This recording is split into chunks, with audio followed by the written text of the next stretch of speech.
اللهم صل على محمد وعلى آل محمد كما صليت على إبراهيم وعلى آل إبراهيم إنك حميد مجيد. اللهم بارك على محمد وعلى آل محمد كما باركت على إبراهيم وعلى آل إبراهيم إنك حميد مجيد. எல்லா புகழும் புகழ்ச்சியும் அல்லாஹ் ஒருவனுக்கே எப்பொழுதும் என்றென்றும் சொந்தம். சலாத் என்னும் கருணையும் சலாம் என்னும் ஈடேற்றமும் சத்திய தூதர் சன்மார்க்க போதகர் நபியுல்லாஹி ஸல்லல்லாஹு அலைஹி வஸல்லம் அவர்களின் மீதும் அன்னாருடைய வாழ்க்கை வழிமுறைகளை தமது வாழ்க்கையிலே பின்பற்றி வாழ்ந்த மரணித்த சஹாபாக்கள், அந்த வாழ்க்கை வழிமுறையை இதுவரைக்கும் பின்பற்றி வாழ்ந்து கொண்டிருக்கக்கூடிய அனைத்து முஸ்லிம்களின் மீதும் அல்லாஹ்வுடைய சாந்தியும் சமாதானமும் என்றென்றும் உண்டாவதாகட்டும் என்று பிரார்த்தித்தவனாக இன்றைய ஜும்மா உரையை ஆரம்பிக்கின்றேன். கண்ணியத்துக்குரிய அல்லாஹுடைய அடியார்களே, அல்லாஹ் சுப்ஹானஹு வ தஆலா எம்மை ஒரு சிறந்த சமூகமாக இவ்வையகத்திலே படைத்திருக்கின்றான். கோடிக்கணக்கான மனித குலம் வாழ்ந்து கொண்டிருக்கக்கூடிய இந்த காலகட்டத்திலே, மனிதர்கள் வாழ்ந்து கொண்டிருக்கிற காலகட்டத்திலே அல்லாஹ் சுப்ஹானஹு வ தஆலா எம்மை தேர்ந்தெடுத்து இந்த சத்தியத்தை காண்பித்தான். இன்ஷா அல்லாஹ் இறுதி வரைக்கும் இந்த சத்தியத்திலே வாழ்ந்து மரணிக்கக்கூடிய நட்பாக்கியத்தை அனைவருக்கும் தந்தரல வேண்டும். எனவே அன்பு நிறைந்த சகோதரர்களே, இந்த உலகத்திலே இஸ்லாம் என்று பல பிரிவுகளாக அந்த பெயரை வைத்துக் கொண்டு இந்த உலகத்திலே முஸ்லிம்கள் என்று களிமா சொன்னவர்களாக இன்று சமூகமாக வாழ்ந்து கொண்டிருக்கின்றார்கள். இவர்கள் அனைவரையும் பார்த்தால் நாம் முஸ்லீம் என்று சொல்ல மாட்டோம். ஏதோ களிமா சொல்லிருப்பதன் மூலமாக அவர்கள் முஸ்லீம்கள் என்று அனைவரும் ஒரு சிலர்களால் ஏற்றுக்கொள்ளப்பட்டிருக்கின்றார்கள். போதிலும் அவர்கள் இஸ்லாமியர்கள் அல்ல என்று நாம் தெளிவாக கூறிக்கொண்டிருக்கின்றோம். ஏனென்று சொன்னால், குர்ஆன் ஹதீஸ் அடிப்படையிலே அவர்கள் களிமா சொன்னாலும் கூட அவர்கள் இஸ்லாத்திலே இல்லை என்பதை நாம் இன்று சொல்லி காட்டிக் கொண்டிருக்கின்றோம், தெளிவுபடுத்திக் கொண்டிருக்கின்றோம். எனவே யார்களுக்கெல்லாம் அல்லாஹ் சுப்ஹானஹு வ தஆலா இந்த சத்தியத்தை கொடுத்திருக்கின்றானோ அவர்கள் முதலாவதாக இந்த தீனிலே உறுதியாகவும் நிலையாகவும் இருக்க வேண்டும். இந்த தீனுக்காக வேண்டி அவர்கள் உழைக்க வேண்டும், இந்த தீனுக்காக வேண்டி பாடுபட வேண்டும்.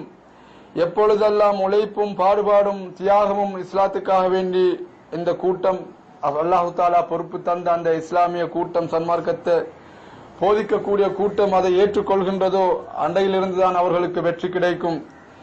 எப்பொழுதெல்லாம் அவர்கள் அதை முதுகுக்கு பின்னால் எரிந்துவிட்டு தனது வாழ்க்கையை ஏதோ ஒரு வாழ்ந்துவிட்டோம், களிமா சொல்லிவிட்டோம், பையத் செய்துவிட்டோம், ஒரு முஸ்லிமா இருக்கின்றோம் என்று தனி மனிதனாக ஒவ்வொருவரும் ஒவ்வொரு மூலையிலிருந்து எந்த ஒரு முயற்சியும் இல்லாமல், எந்த ஒரு தியாகமும் இல்லாமல், மார்க்கம் இல்லாமல் வாழக்கூடிய சந்தர்ப்பத்தில் அல்லாஹ் சுப்ஹானஹு வ தஆலா அதை அவர்களை விட்டு நீக்கி விடுவான். எனவே இந்த நிலைதான் இஸ்லாத்துக்கு ஏற்பட்டது ஆரம்ப கட்டத்திலே இருந்து. இது அல்லாஹ்வுடைய சுன்னாவில் நின்றும் உள்ளதாக இருக்கின்றது. நாம் அறிந்தவரை அல்லாஹ் சுப்ஹானஹு வ தஆலா இந்த தீனை உலகம் படைக்கப்பட்ட நாளிலிருந்து உலகம் அழியும் வரைக்கும் ஒரு சமூகத்தை கொண்டு பாதுகாத்திருக்கின்றான். அது நபி நூஹ் அலைஹிஸ்ஸலாத்து வஸ்ஸலாமுடைய காலத்தில் இருந்து ஆரம்பிக்கப்படுகின்றது இந்த தவ்வா பணி. நபி நூஹ் அலைஹிஸ்ஸலாம் அவர்கள் இந்த தீனுக்காக வேண்டி பாடுபடக்கூடிய நேரத்திலே அவர்கள் பட்ட கஷ்டங்கள், அவர்கள் பட்ட துயரங்கள் அவர்களை கேவலப்படுத்தின மாதிரி உலகத்திலே யாரும் அந்த நிலைக்கு ஆளாகவில்லை. அதே போன்றுதான் ஒவ்வொரு நபிமார்களும் அவர்கள் வரக்கூடிய காலகட்டத்திலே அதிகமாக இழிவுபடுத்தப்பட்டிருக்கின்றார்கள், பைத்தியகாரர்கள் என்று சொல்லியிருக்கின்றார்கள்.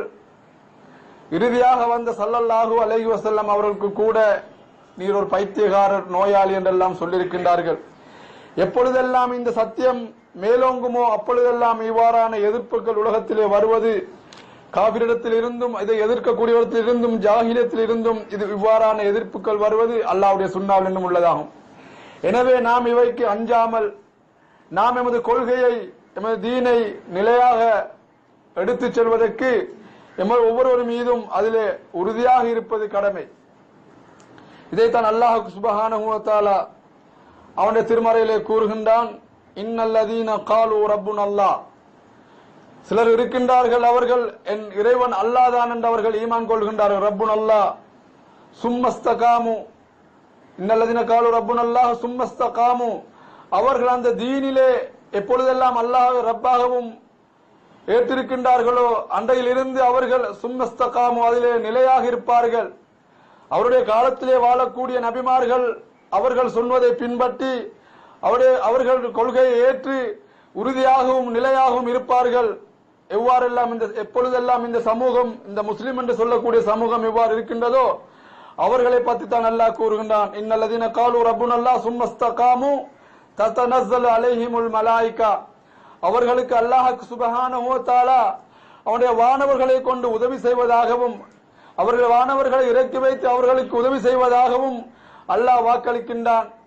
இந்த நன்மாராயம் யாருக்கென்று சொன்னால், இந்த தீனை ஏற்று விசுவாசம் கொண்டு அல்லாஹ்வை ரப்பாகவும் அவருடைய தூதரை ஸல்லல்லாஹு அலைஹி வஸல்லம் அவர்களை நபியாகவும் ஏற்று அவருடைய போதனைகளை பின்பற்றி யாரெல்லாம் வாழ்வார்களோ, நிலையாக இருப்பார்களோ அவர்களுக்கு தான் அல்லாஹ் சுப்ஹானஹு வ தஆலா இந்த நன்மாராயத்தை கூறுகின்றான்.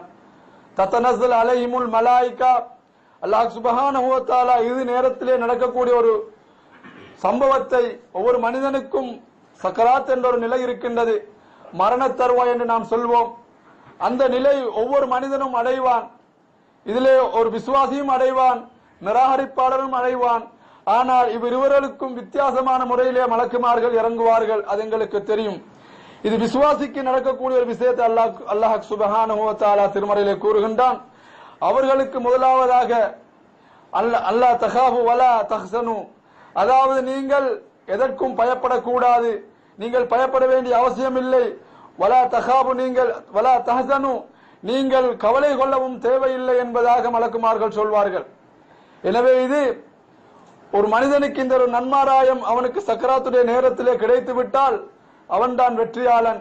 இன்ஷா அல்லாஹ் அவன் தொடர்ந்து வெற்றியை சந்திப்பான். ஏனென்று சொன்னால் அவர்களை மலக்குமார்கள் தான் உலகத்திலே வாழும் பொழுது கண்காணிக்கின்றார்கள், நன்மையான விடயங்களுக்கு அவர்களுக்கு உறுதுணையாக இருக்கின்றார்கள். எனவே அவர்கள் மரண தருவாயிலும் அவர்களை விடமாட்டார்கள். கடைசி இறுதி வரைக்கும், அதாவது சுவனம் செல்லும் வரைக்கும் இவர்களுக்கு உறுதியாக உறுதுணையாக தோழனாக அந்த மலக்குமார்கள் வருவார்கள் என்ற ஒரு நற்செய்தியை அல்லாஹ் சுப்ஹானஹு வ தஆலா திருமறையிலே வாக்களிக்கின்றான். எனவே அன்பு நிறைந்த சகோதரர்களே, நாம் இன்று அதாவது விரல் விட்டு எண்ணக்கூடிய அளவுக்குத்தான் நாங்கள் இன்று ஜமாத்திலே இருந்து கொண்டிருக்கின்றோம். இது ஒரு காலகட்டத்திலே அதிகமான ஒரு சனத்தொகையை கொண்ட ஒரு கூட்டமாக இருந்தது. இது எங்களுக்கு தெரியும். இந்த வரலாறு கிட்டத்தட்ட 40-50 வருடங்களுக்கு முன்னால் மசூத் ரஹமத்துல்லாஹி என்பவரினால் பாகிஸ்தானிலே இது ஆரம்பமாகி அதன் மூலமாக இலங்கையிலும் இது வியாபித்து நின்றது. காலப்போக்கிலே நாம் அதிலே இணைந்து அல்ஹம்துலில்லாஹ் ஒரு சந்தோஷமா இருக்கக்கூடிய காலகட்டத்திலே இதுவும் நபியுடைய அறிவிப்பு தான். இந்த ஜமாத்திலே அதாவது சத்தியத்தை வழிநடாத்தக்கூடிய ஜமாத்திலே அமீர்மார்கள் தோன்றுவார்கள். இதுக்கு ஏற்கனவே எமக்கு முன்னறிவிப்புகள் செய்யப்பட்டிருக்கின்றது. அவர்கள் பாவிகளாக இருப்பார்கள், அதாவது இஸ்லாம் காட்டாத வழிமுறைகள் காண்பிப்பார்கள், விதத்துக்களை உள்ளே நுழைவிப்பார்கள். இவ்வாறான நிலையெல்லாம் ஜமாத்துக்கு நடக்கும், சத்தியத்துக்கு நடக்கும். அன்று ரசூல் ஸல்லல்லாஹு அலைஹி வஸல்லம் அவர்கள் மூலமாக ஆரம்பித்து வியாபித்த அந்த இஸ்லாம் சஹாபாக்களின் மூலமாக முழு உலகத்துக்கும் எடுத்து செல்லப்பட்டு அது வியாபித்து ஒரு பெரும் ஒரு கூட்டமைப்பாக சாம்ராஜ்யமாக உலகத்திலே வியாபித்திருந்தது அந்த இஸ்லாம். காலப்போக்கிலே அதிலே வந்த மன்னர்களும் அரசர்களும் ஹலீஃபாக்களும் அதிலே கொஞ்சம் கொஞ்சமாக மார்க்கத்தை விட்டு உலகத்துக்கு தாவியதன் காரணமாக, மார்க்கத்தை மறந்ததன் காரணமாக, மனோ இச்சையை பின்பற்றியதன் காரணமாக அது அவர்களிடம் பிடுங்கப்பட்டு அது திரும்பவும் அது கொஞ்சம் கொஞ்சமாக உதயமாகி மறைவதுமாக இருந்து கொண்டிருக்கின்றது. எனவே அல்லாஹ் சுப்ஹானஹு வ தஆலா இந்த தீனுக்கு அவ்வாறான ஒரு நிலைமையை தான் வைத்திருக்கின்றான். உலகம் படைக்கப்பட்டதிலிருந்து அழியும் வரைக்கும் இந்த நிலை தோண்டிக்கொண்டே இருக்கும். இதற்காக வேண்டி நாம் கொஞ்சம் பேர் தான் இதிலே இருக்கின்றோம், மற்றவர்கள் பிழையாக இருக்கின்றார்களா என்றெல்லாம் ஷைத்தான் எங்கள் உள்ளத்திலே போடுவான். அன்பு நிறைந்த சகோதரர்களை, கொஞ்சம் கூட்டமாக இருப்பதன் மூலமாக நாங்கள் விலகீனமானவர்களாக இருக்கின்றோம், நாம் அதாவது மார்க்கத்தில் குறைந்தவர்களாக இருக்கின்றோம் என்பதற்காக வேண்டி நாம் எங்களுடைய உள்ளங்களை தளரவிடக் கூடாது. அதிலே உறுதியாகவும் நிலையாகவும் நின்றால் நிச்சயமாக அல்லாஹ் சுப்ஹானஹு வ தஆலாவுடைய வெற்றி உதவிகள் கிடைக்கும் என்பதிலே எந்த விதமான சந்தேகமும் இல்லை. எங்களுக்கு தெரியும், ஸல்லல்லாஹு அலைஹி வஸல்லம் அவர்களுடன் ஒருவர் இருவராக மக்காவிலே ஆரம்பிக்கப்பட்ட இந்த சத்திய கூட்டம் நாளடைவில் மக்காவிலே இருந்து மதீனாவுக்கு ஹிஜ்ரத் சென்று வந்ததன் பின்னால் அங்கே மக்கள் தொகை கூடி ஒரு ஹிலாபத்தை எட்டியது எங்களுக்கு தெரியும். அதிலே ஹிலாபத்தை எட்டுவதற்கு முன்னால் அவர்கள் அதிகமான தியாகங்களை செய்தார்கள் என்பதும் வரலாறிலே நாம் பார்க்கின்றோம், ஹதீஸ்களிலே படித்திருக்கின்றோம். எவ்வாறான தியாகம் என்று சொன்னால் உயிர்களை கொடுத்திருக்கின்றார்கள், உடைமைகளை கொடுத்திருக்கின்றார்கள், தமது வீடு வாசல்களை இழந்திருக்கின்றார்கள். அதாவது அனைத்தையும் துறந்தவர்களும் இன்று இஸ்லாத்துக்காக வேண்டி அன்றிருந்திருக்கின்றார்கள். இவ்வாறான ஒரு கஷ்டம் நபியுடனே இருக்கும் போதே அவர்களுக்கு வந்திருக்கின்றது. நபி வகி இறங்கிக் கொண்டிருக்கின்றது. அப்பொழுதெல்லாம் சஹாபாக்கள் நபியோடு இருந்திருக்கின்றார்கள். நபியுடைய வகியின செய்தியின் மூலமாக வழிநடாத்தப்பட்ட சஹாபாக்கள் கஷ்டப்படுத்தப்பட்டிருக்கின்றார்கள். அவர்களுக்கு வரப்பட்ட நன்மாராயங்கள் என்ன எங்களுக்கு தெரியும். சஹாபாக்கள் எந்த அளவுக்கு கஷ்டப்பட்டார்கள் என்று சொன்னால் ஆரம்ப கட்டத்திலே உங்களுக்கு அவசியம் இல்லை, சொல்வதற்கு அனைவரும் தெரிந்த விடயம்தான். ஒவ்வொரு சஹாபாக்களும் பலவிதமான கொடுமைகளை சந்தித்திருக்கின்றார்கள். அந்த அளவுக்கு எங்களுக்கு எந்த ஒரு பிரச்சனையும் இந்த உலகத்திலே இல்லை. அவர்கள் பட்ட கஷ்டங்களில் அதாவது ஒரு வீதம் கூட நாங்கள் படவில்லை என்றாலும் அல்லாஹ் சுப்ஹானஹு வ தஆலா எங்களுக்கு தீனை தந்திருக்கின்றான். அவர்களின் மூலமாக எங்களுக்கு கிடைத்திருக்கின்றது. அல்லாஹ் எமக்கு நேர்வழி காட்டிருக்கின்றான். எனவே எமது கடமை என்னவென்று சொன்னால் இந்த தீனிலே உறுதியாக நிலையாக நின்று இதை நாம் முழு உலகத்துக்கும் எடுத்துச் சொல்லக்கூடிய ஒரு கடமை எங்கள் மீது ஒவ்வொருவரும் இருக்கின்றது. இதிலே ஒருவர் வருவதும் இருவர் போவதும் வருவதும் என்பது இது சகஜமான ஒரு விடயம். இஸ்லாத்திலே ஒருவர் வருவார், ஒருவர் வெளியேறுவார், 2 பேர் உள்ளே வருவார். இது அன்று தொட்டு இன்று வரைக்கும் நடக்கக்கூடிய ஒரு விஷயம்தான். எனவே இதன் மூலமாக எங்களுடைய ஈமான்கள் தளரக்கூடாது. ஒருவர் உறுதியான ஒரு இருந்தவர் வெளியேறி விட்டார் என்பதற்காக வேண்டி நாம் யாரும் தளர்ந்து விடக்கூடாது. அன்பு நிறைந்த சகோதரர்களே, அல்லாஹ் யாருக்கு ஹிதாயத்தை நாடிருக்கின்றானோ அவன் இறுதி வரைக்கும் இதிலே இருப்பான். நாம பிரார்த்திக்க வேண்டும், ஒவ்வொரு சுஜூதிலும் கடைசி வரைக்கும் இதிலே தீனிலே உறுதியாக இருந்து மரணிக்கக்கூடிய சந்தர்ப்பத்தை இறைவன் தர வேண்டும் என்று பிரார்த்திக்க வேண்டும். எனவே நாம் அதற்காக வேண்டி எங்களுடைய உள்ளங்களை தளரவிடக் கூடாது. எங்களில் இருந்து 2 பேர் போய்விட்டார் என்பதென்று நாங்கள் உள்ளங்களை தளரவிடக் கூடாது. நாம் உறுதியாக இருந்தால் 2 பேர் வெளியாகினால் 3 பேரை அல்லாஹ் தீனிலே நுழைவிப்பான். இது எங்களுடைய சொந்த தீன் அல்ல, இது எங்களுடைய சொந்தமா, இது அல்லாஹ்வுடைய மார்க்கம். அல்லாஹ்வுடைய மார்க்கத்துக்காக வேண்டி நாம் உதவி செய்யும் போது, தியாகங்கள் செய்யும் போது, அதை பின்பற்றும் போது அல்லாஹ் நிச்சயமாக இதை மேலோங்க செய்வான். நாம் எப்பொழுதெல்லாம் இதை புறக்கணித்து இதிலே எந்த ஒரு ஈடுபாடும் இல்லாமல் எந்த ஒரு கவலையும் இல்லாமல் நாம் இருப்போமே ஆனால் இது எங்களிடத்திலிருந்து பறிபோகும் என்பதில் எந்த சந்தேகம் இல்லை. அல்லாஹ் பாதுகாக்க வேண்டும். நாம் முன்னைய வரலாறுகளை பார்க்கின்றோம். அதிகமான அதாவது உலகத்தை விரும்ப போவதனால் விரும்புகின்றதன் காரணமாக, உலகத்தின் மோகம் வந்ததன் காரணமாக நாளுக்கு நாள் ஒவ்வொரு மனிதன் தீனை விட்டு தூரமாகி கடைசியில் தீனை இழந்த நிலை நாம் கண்டிருக்கின்றோம் வரலாறுகளிலே. எனவே நாம் எங்களுக்கு ஒவ்வொருவருக்கும் படிப்பினையாக அல்லாஹ் சுப்ஹானஹு வ தஆலா தந்திருக்கின்றான். எங்களுக்கு முன்னோருடைய வாழ்க்கை ஒரு படிப்பினையாக எங்களுக்கு இருக்கின்றது. அவர்கள் வெற்றி பெற்ற வரலாறும் இருக்கின்றது, அவர்கள் தோல்வி அடைந்த வரலாறும் எங்களுக்கு முன்னால் இருக்கின்றது. எதன் மூலமாக அவர்கள் வெற்றி பெற்றார்கள், எதன் மூலமாக அவர்கள் தோல்வி அடைந்தார்கள் என்றெல்லாம் எங்களுக்கு தெளிவாக கண்முன்னே வரலாறுகள் இருக்கின்றது. எனவே நாம் அதை படிப்பினையாக வைத்து இந்த தீனிலே நாம் என்னென்ன செய்ய வேண்டும், எதை மேற்கொள்ள வேண்டும், எவ்வாறு இருக்க வேண்டும் எல்லாம் நாம் தெளிவாக தெரிந்து கொண்டு அதிலே உறுதியாக இருக்க வேண்டும். இன்ஷா அல்லாஹ் அல்லாஹ் சுப்ஹானஹு வ தஆலா நாடினால் எங்களை கொண்டு தீனை மேலோங்க செய்வான். அப்படி இல்லை, எங்களை இதே நிலையில் வைத்தாலும் கூட நாம் இதிலே உறுதியாக இருந்தால் நிச்சயமாக அல்லாஹ் சுப்ஹானஹு நாங்களும் வெற்றியாளர்கள் தான். எங்களை மூலமாக அதாவது தீன் மேலோங்கவில்லை என்பதற்காக வேண்டி அல்லாஹ் குற்றம் பிடிக்க மாட்டான். ஆனால் நாங்கள் முயற்சி செய்ய வேண்டும். அதே நிலைதான் எங்களுக்கு இருந்தால் நாங்கள் குற்றவாளிகளும் அல்ல. அந்த வகையில நாம் பார்த்திருக்கின்றோம், வரலாறுகளை பார்க்கின்றோம். அதாவது ரசூல்மாருடைய காலத்தில், நபிமாருடைய காலத்திலே அதாவது நடந்திருக்கக்கூடிய வரலாறு நாங்கள் கண்டிருக்கின்றோம். அதைத்தான் ஹதீஸின் மூலமா பார்க்கின்றோம். சில நபிமார்கள் ஒருவரும் இல்லாத நிலையிலே மஹ்ஷர் மைதானத்திலே வருவார்கள். அவர்களை பின்பற்றிக்கக்கூடிய ஒரு மனிதரும் இருக்க மாட்டார். சில நபிமார்கள் 1 பேர், 2 பேர், 3 பேர் இவ்வாறான இதுகளை நாம் செய்திகளை பார்க்கின்றோம். ஏனென்று சொன்னால் ஒருவரும் இல்லாத வரக்கூடிய நபிமார்கள் இருக்கின்றார்களே, அவர்கள் தோல்வி அடைந்தவர்கள் அல்ல. அவர் அல்லாஹ்வுடைய மார்க்கத்தால் முயற்சித்திருக்கின்றார்கள், ஆனால் பலன் கிட்டவில்லை. எனவே ஆனால் அவர் வெற்றியாளர் தான். எனவே அந்த நிலையை நாங்கள் மனது உறுதி கொள்ள வேண்டும். நாங்கள் சோர்ந்து போவதன் மூலமாக அதாவது மார்க்கத்தை நாளுக்கு நாள் அதிலே இருந்து ஈமானை இழந்து நாங்கள் ஒரு மந்த கதியிலே போவதன் மூலமாக நாம் மார்க்கத்தை இழந்துவிடக் கூடாது. எனவே அதிலே உறுதியாக இருக்க வேண்டும். அல்லாஹ் சுப்ஹானஹு வ தஆலா இந்த தீனை உலகெங்கும் எடுத்துச் செல்வதற்கு மக்களுக்கு போதிக்கக்கூடிய நல்ல வளத்தையும் சக்தியையும் அல்லாஹ் தீனையும் எங்களுக்கு தர வேண்டும் என்று கூறி அகூலு கௌலி ஹாதா வலக்கும் அஸ்தக்ஃபிரு இன்னஹு லகஃபூருர் ரஹீம்.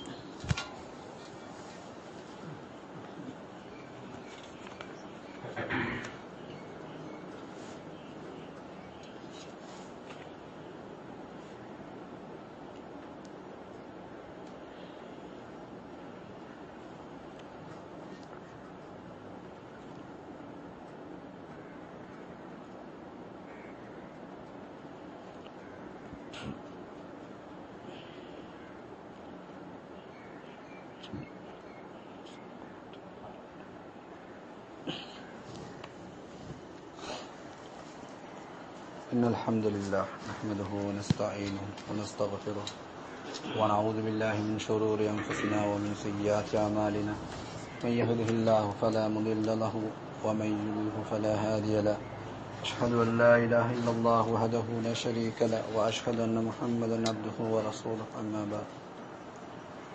கண்ணியத்துக்குரிய சகோதரர்களே, இந்த தீனிலே உறுதியாக இருப்பதற்காக வேண்டி சஹாபாக்களுக்கு சின்ன உபதேசங்கள் இருக்கின்றது.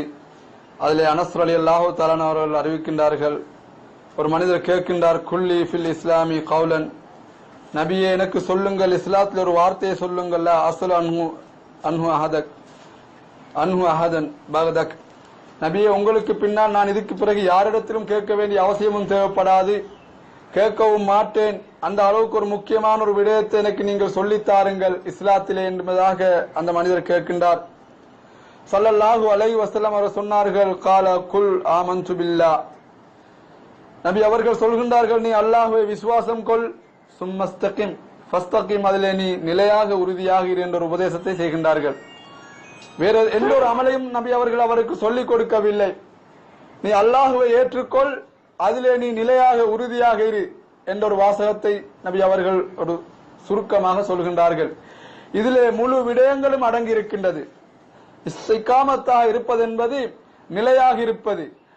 ஒரு மனிதன் இஸ்லாத்திலே நிலையாக இருக்க வேண்டும் என்று சொன்னால் இஸ்லாத்திலே போதிக்கப்பட்ட விடயங்கள் அவன் அதை செய்தாக வேண்டும்.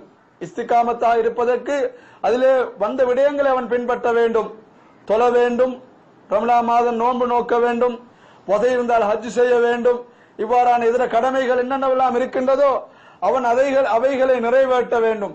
இவைகளை நிறைவேற்றுவதன் மூலமாக அவன் அதிலே நிலையாக இருக்கின்றான். எனவே நபி அவர்கள் சுருக்கமாக சொல்கின்றார்கள் இந்த விடயத்தை. எனவே இன்னொரு ஹதீஸிலே நாம் பார்க்கின்றோம், சலாசும் மன் குன்ன ஃபீஹி வஜத ஹலாவத்துல் ஈமான், யாரிடத்திலே 3 விடயங்கள் இருக்கின்றதோ அவர் ஈமானின் சுவையை அறிந்து விட்டார். அது என்ன 3? யகூனல்லாஹ வ ரசூலுஹு அஹப்பு இலைஹி, அதாவது ஒரு மனிதனுக்கு அல்லாஹ்வும் அல்லாஹ்வுடைய தூதரும் விருப்பத்துக்குரியதாக இருப்பது மற்ற எல்லா விடயங்களையும் விட. நபி அவர்கள் ஒரு ஹதீஸிலே சொல்கின்றார்கள், அவர் தகப்பன், தாய், பிள்ளைகள் இவை அனைவர்களை விடவும் அவருக்கு அல்லாஹ்வும் ரசூலும் மதிப்புக்குரியதாகவும் நேசத்துக்குரியதாகவும் இருக்க வேண்டும். அது வரைக்கும் அவன் பூரண முஸ்லிமாக மாற முடியாது, ஈமான்தாரியாக முடியாது. இதிலே எவர்களுக்கெல்லாம் அல்லாஹ்வுடைய தூதரும் அல்லாஹ்வும் விருப்பத்துக்குரியா இருக்கின்றார்களோ அவர்கள் எப்பொழுதுமே ஈமானுடைய சுவையை சுவைத்துக் கொண்டே இருக்கின்றார்கள். ஒரு மனிதன், இந்த ஹதீஸிலே கீழே வருகின்றது, ஒரு மனிதன் ஈமானுடைய சுவையை அனுபவித்தவன் யார் என்று சொன்னால், ஒரு மனிதன் ஒருவனை நேசிக்கின்றான். ஒரு மனிதனை ஒருவன் நேசிக்கின்றான் என்று சொன்னால் அது அவன் அல்லாஹ்வுக்காக வேண்டி நேசிக்கின்றான். அல்லாஹ்வுக்காக வேண்டி நேசிப்பது என்பது அவன் ஒரு மனிதன் இஸ்லாமாக இருப்பதன் மூலமாக, அவனுக்கு அடிக்கடி சலாம் சொல்வதன் மூலமாகவும், அவனுடன் கலந்து பேசி உரையாடுவதன் மூலமாகவும், அவனுடைய சுகதுக்கங்களிலே பங்கெடுப்பதன் மூலமாகவும், இதர விடயங்களில் ஒரு முஸ்லிமுக்கு செய்ய வேண்டிய கடமைகள் செய்வதன் மூலமாக அவன் யாருக்கு கட்டுப்படுகிறான் என்று சொன்னால் அல்லாஹ்வுடைய கட்டளை அவன் நிறைவேற்றுகின்றான். எனவே அவன் அல்லாஹ்வுக்காக வேண்டி அந்த அமலை செய்கின்றான். எனவே அவன் ஈமானுடைய சுவையை சுவைக்கின்றான். மேலும் ஒரு மனிதன் இருக்கின்றான், அவன் அல்லாஹ்வை நிராகரிக்கின்றான், அவன் குஃப்ரிலே சென்று விடுகின்றான். எனவே அவனுடன் பகைமை பாராட்டுகின்றான், அவனை வெறுக்கின்றான்.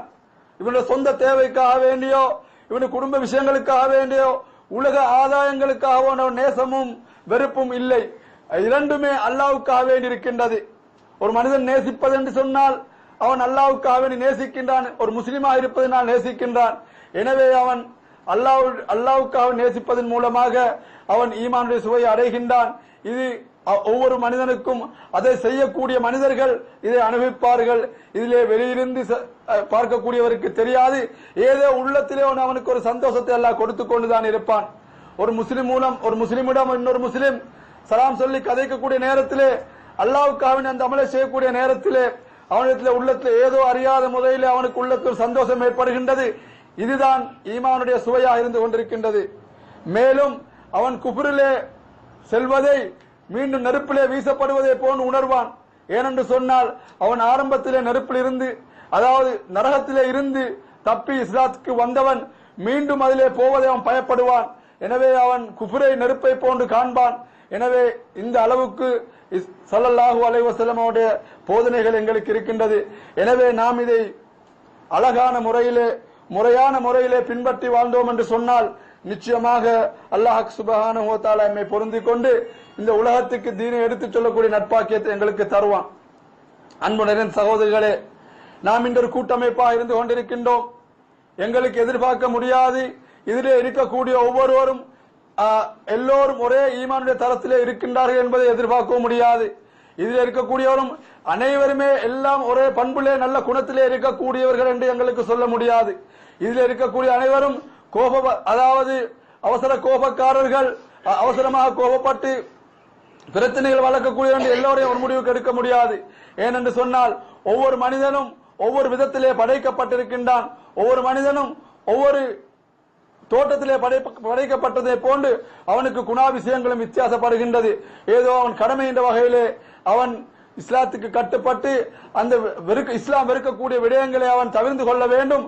அது இல்லாமல் ஒரு குணத்தையோ எங்களுக்கு ஒருவாறு மாற்ற முடியாது. எனவே நாம் ஒரு மனிதர் இதிலே நபியை பார்த்து அல்லாஹ் சொல்கின்றான், நபியே நீர் கடுகடுத்த குணமுறைகளாக இருந்தால் உம்மை விட்டு இவர்கள் விரண்டோடி இருப்பார்கள். எனவே இங்கே போதிக்கப்படுகின்றது ஒவ்வொரு மனிதனத்தில் நற்குணம் நல்ல பண்புகள் அவசியம் என்பதை இதிலே போதிக்கப்படுகின்றது. நபி ஸல்லல்லாஹு அலைஹி வஸல்லம் அவர்கள் நல்ல குணமுள்ளவர்களாகவும் நட்பண்புள்ளவர்களாகவும் இருந்திருப்பதை குர்ஆன் எங்களுக்கு தெளிவுபடுத்துகின்றது.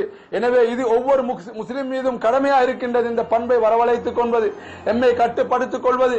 நாம் வரம்பு மீறி செல்கின்றோமா, ஏதோ ஒரு விஷயத்தில் பேசக்கூடிய வரம்பு மீறுகின்றோமா என்று நிதானத்துடன் நடந்து கொள்வது எங்களுக்கு இன்றியமையாத கடமையாக இருந்து கொண்டிருக்கின்றது.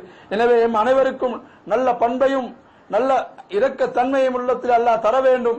இது ஒவ்வொரு முஸ்லிமுக்கும் இருக்க வேண்டிய பண்பு. இது இல்லை என்பதனால் இது இஸ்லாம் இல்லை என்று ஆகாது. பலதரப்பட்ட மனிதர்கள் இதிலே இருப்பார்கள். எங்களுடைய கூட்டத்தை வைத்து விடுங்கள். ஸல்லல்லாஹு அலைஹி வஸல்லம் கூட்டத்திலே எல்லா பல கடுகடுப்புள்ள மனிதர்கள் இருந்திருக்கின்றார்கள், கோபப்படக்கூடிய மனிதர்கள் இருந்திருக்கின்றார்கள். ஏன்னா ஹதீஸிலே பார்க்கின்றோம், ஒரு மனிதர் கேட்கின்றார், அதாவது நபியிடத்தில் கேட்கின்றார், நல்ல விடயங்களை பற்றி கேட்கும் நேரத்திலே லா தக்லப் என்று சொல்கின்றார், நீ கோபப்படாதே. ஏன்? அவன் மீண்டும் இரண்டு முறை மூன்று முறை கேட்கவும் நபி ஸல்லல்லாஹு அலைஹி வஸல்லம் மீண்டும் லா தக்லப் என்று அதே வார்த்தை சொல்கின்றார். ஏன் என்று சொன்னால் அந்த கூட்டத்திலேயும் கோபப்படக்கூடிய மனிதர் இருந்திருக்கின்றார், அந்த கூட்டத்திலே விபச்சாரம் செய்யக்கூடிய மனிதர் இருந்திருக்கின்றார், அந்த கூட்டத்திலே பலவிதமான மக்கள் இருந்திருக்கின்றார்கள்.